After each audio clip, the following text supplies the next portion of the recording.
Europe वाले हैं, America वाले, वो हल्ला कर रहे हैं, कोयले किससे मतलब ये प्रदूषण हो रहा है, ये हो रहा है। धून के कोयला जलाओ। हमें भी पर्यावरण से प्रेम है।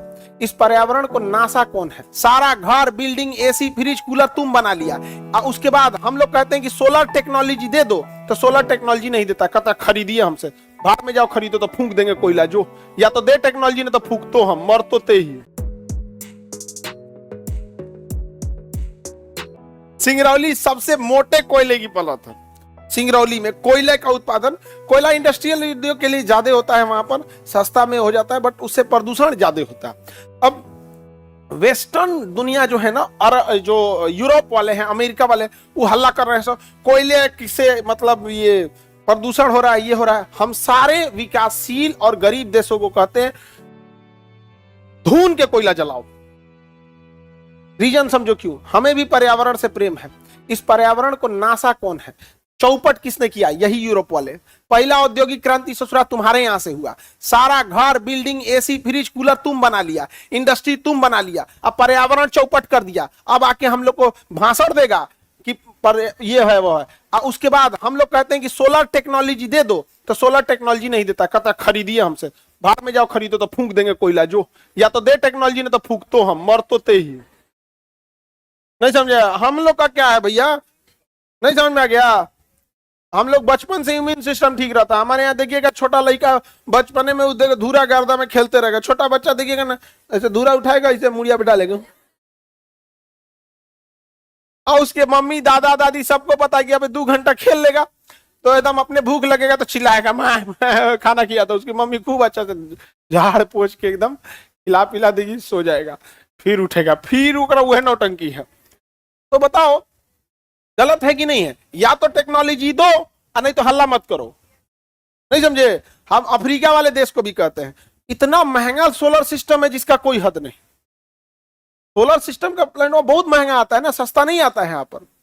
वरना बस अगर सोलर सिस्टम में ऐसे समझो कि सोलर सिस्टम की टेक्नोलॉजी अगर ट्रांसफर कर दी जाए, तो जैसे पोलियो का जिसने दवा बनाया था, उससे कहा गया कि इसे पेटेंट करा लीजिए। अगर वो पेटेंट कराया रहता तो आज कम से कम वो कमाया रहता तो 80,000 करोड़, कम से कम कमाया रहता तो 80,000 करोड़। उसने कहा कि मैं पेटेंट नहीं कराऊंगा, क्योंकि पोलियो बहुत जानलेवा बीमारी है, मारता तो नहीं लेकिन जिंदगी तबाह करता। हम चाहते हैं कि इतना सस्ता बिके कि गांव गांव, गली गली लोग इसे पोलियो ड्रॉप पिलाया जाए। और क्योंकि 4-5 साल कंटिन्यू दिया जाता है पोलियो ड्रॉप, और हम पैसे कमाने के लिए नहीं बैठे हैं। वो इंसान भले जिंदा नहीं है, लेकिन आज भी उसकी मानवता जिंदा है। यहाँ पर ठुकरा दिया इसे। यहाँ पर ईमानदारी ये नहीं होती कि आपको पास मिलिए नहीं रहा है तो मजबूरी वाला ईमानदार है। ईमानदारी का मतलब जब आपके पास ऑफर था और आपने ठुकरा दिया। यहाँ पर समझ में आ गया कि नहीं आ गया? यहाँ पे हम लोग कौन चीज का, अरे उन लोग के योगदान क्या कि हम लोग तो डेगची का मसाला भी नहीं है, लेकिन हम लोग को जो हो सकता था हम लोग भी अपनी ओर से प्रयास करते हैं।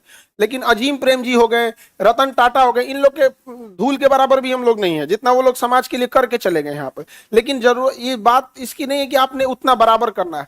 जब राम जी लंका जा रहे थे ना, तो बीचवा में नदी, वो समुद्र आ गया था, तो राम सेतु बनाया जा रहा था। तो वानर जो थे बड़ा बड़ा पत्थर ला रहे थे, गिलहरी छोटा छोटा ला रही थी। एगो बंदर उठा के गिलहरिया फेंक दिया, भाई भाई डिस्टर्ब करती है यहाँ पे, इतना बड़का बड़का ले आ रही, इतनी ले आ रही है।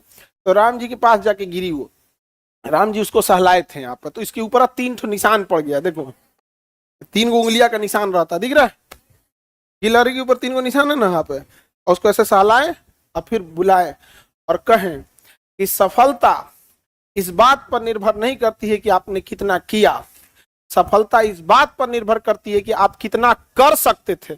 ये अपनी क्षमता के बराबर काम किया, 100% इफर्ट किया, भले तुम्हारी क्षमता ज्यादा है यहाँ पर। क्योंकि बड़े पत्थरों को तो तुम लगा दोगे और छोटा पत्थरों का गैप कौन भरेगा? यही भरेंगे सर। समझ में आएगी नहीं आगे यहाँ पे? तो जब भी आपको लगे कि बहुत घमंड हो गया, बहुत ज्यादा काम कर दिए ना, तो इन गिलहरियों को देखिएगा कि सफलता इस बात पर निर्भर करती है आप कितना कर सकते हैं। समझा क्या? मेरी गिलहरी मर गई बेचारी, जिंदा नहीं है। आज के मरी हो, 2019 की मर गई। आगे बढ़े। हाँ तो उसका जिंदा अभी भी गिलहरी घूमती होगी, कभी कभी देखते होगे क्लास में। वो ऊपर वाले क्लास में रहती थी वहां पे, तो जैसे मिठाई उठाई आता था ना तो छूट जाता था, तो कभी कभी स्टेज पे छूट जाता है। अब दिमाग से उतर गया वहां पे, तो उन सबको ना कुछ खाने को मिल जाता था। तो जानवर अगर नहीं मारिएगा तो धीरे धीरे अपना आदत कर लेते हैं। फिर पता नहीं क्या हो गया, मर गई बेचारी। जानवर है, अब क्या कीजिएगा आप। जब मरी थी तो बड़ी तकलीफ होता था, अभी नहीं, आदत हो जाता है। नहीं तो आप कभी जानवर ना रखिएगा ना, जिस दिन उसका डेथ होगा ना, उस दिन 1 हफ्ता तक आपको कुछ अच्छा नहीं लगेगा। हमारा एक तोता मरा था, उसके बाद हम कसम खा लिए कि कबो ना पालेंगे। इतना तकलीफ होता था जिसका कोई हद नहीं, बोलता था एकदम, धीरे धीरे भाषा समझ जाते थे सब यहाँ पे। मतलब बिल्ली मार दी उसको,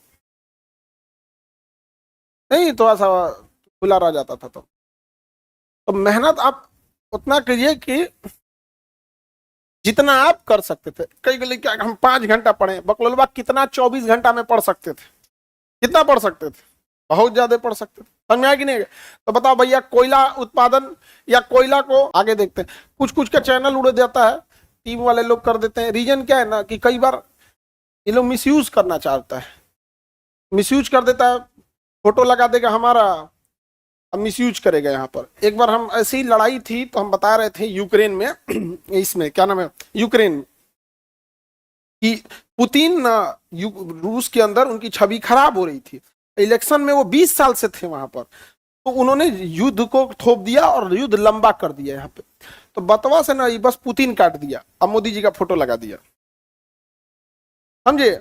और सोशल मीडिया पे ना कम बुद्धि वाले भी बहुत घूमते रहते हैं और समझदार भी लोग रहते हैं, तो उसको ये लगता है ना कि यही बतिया है, नहीं समझे। ऐसे ही क्या किया था, उड़ा गया चैनल, गया, इसका काम से खत्म। भाई आप लिमिट क्रॉस नहीं करो, कोई भी चीज है हम लोग मान के चलो, पढ़ाने में ध्यान देते हैं यहाँ पर, लेकिन अगर अर्थ का अनर्थ कराओगे तो फिर उजाड़ देंगे लोग। क्या जाता है इसमें। जैसे फ्रांस के राजदूत को पाकिस्तान ने बाहर निकाल दिया था, तो हम बोले थे फ्रांस राफेल बनाता है और पाकिस्तान नहीं बना पाता, तो हमने यही बोला था कि पंचर साटने वाला राफेल बनाने वाले से टक्कर लिया, समझे। हम बोले थे पाकिस्तान के लिए, अब पिछवा पाकिस्तान का झंडा उंडा लगा था। अब पाकिस्तान का जब भी छवि आएगा तो कैसे आएगा, कोई त्रिफला टीका लगा के थोड़े आएगा कि जनेऊ पहन के आएगा, वो कुर्ता पजामा टोपी पहना होगा, हरा झंडा होगा यहाँ पर। तो हल्ला कर दिया कि मुसलमान को बोले हैं, हमसे माफी मांगो। तो भाई हम बोलबे नहीं किए, पहली बात, हम इतना पागल थोड़े। भारत का कौन सा मुसलमान फ्रांस से पंगा लिया कि हम उसको बोलेंगे। भाई अगर बोले तो बताओ कौन गया पंगा लेने। तो ये सोशल मीडिया की एक बहुत बड़ी खराबी है, समझा गया। और एक चीज लाइफ में हमेशा याद रखिएगा, जो आपको नहीं पसंद करता है वो कभी नहीं करेगा, चाहे माफी मांगिए या सर काट के दे दीजिए।